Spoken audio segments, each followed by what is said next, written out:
Friends, buckle up because we're diving headfirst into the chaotic pool of international trade.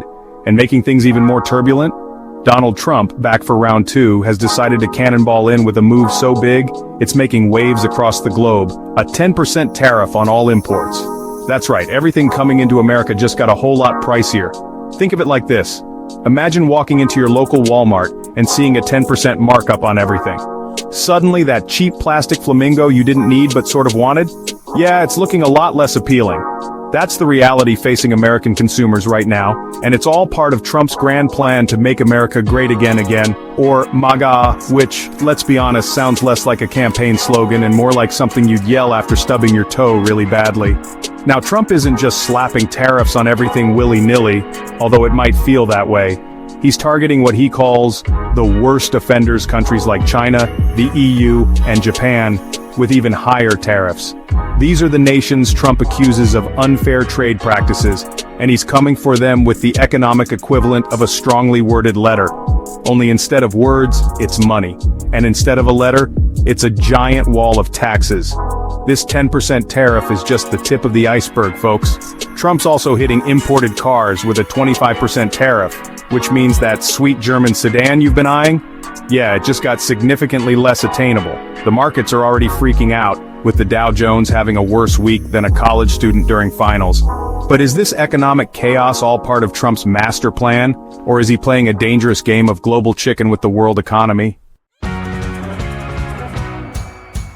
Okay, before we all start building underground bunkers and hoarding canned goods, let's try to understand the method behind the madness. Trump's argument for these tariffs boils down to this. By making imports more expensive, he hopes to make American-made products more appealing both at home and abroad. Think of it like this. If you can buy a perfectly good pair of jeans made in America for the same price as a pair made overseas, why wouldn't you choose the American-made ones? Here's how it's supposed to work. By slapping tariffs on imports, Trump essentially weakens the US dollar. A weaker dollar means American products become cheaper for other countries to buy. So, in theory, this should lead to a surge in demand for American goods, boosting our exports and bringing back those manufacturing jobs that have been slowly disappearing like decent-paying entry-level jobs. And you know what goes hand in hand with more manufacturing jobs? That's right, a stronger American economy. At least that's the hope. Trump envisions a future where American factories are humming, workers are happily cashing their paychecks, and the phrase "Made in America" once again becomes a symbol of quality and prosperity. Now hold your horses, because before we start planning a parade down Main Street celebrating the triumphant return of American manufacturing, let's talk about the potential downsides of Trump's tariff plan. Because, as with most things in life, there's a flip side to this coin, and in this case, it's a side that could give us all a serious case of economic heartburn. First up, let's talk about inflation. When you make it more expensive to bring goods into the country, those costs get passed down to the consumer. That means everything from your morning cup of coffee to that new smartphone you've been saving up for could get hit with a price hike. And nobody likes it when their latte suddenly costs an extra $2.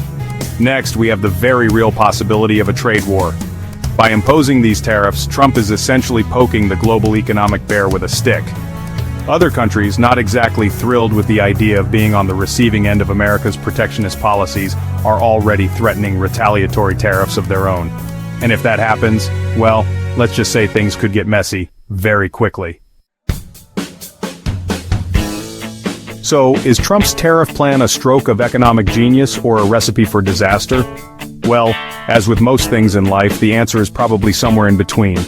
Economists are divided, with some praising Trump's bold approach and others warning of dire consequences.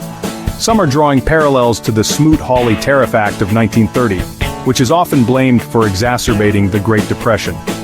Others argue that the global economy is vastly different today, and that Trump's tariffs won't have the same catastrophic effects. Ultimately, only time will tell whether Trump's gamble will pay off or backfire spectacularly. But one thing is certain, this is a high-stakes game of economic poker, and the whole world is watching to see who will blink first. So stay tuned, folks, because this is one reality show you won't want to miss, even if it might make you want to pull your hair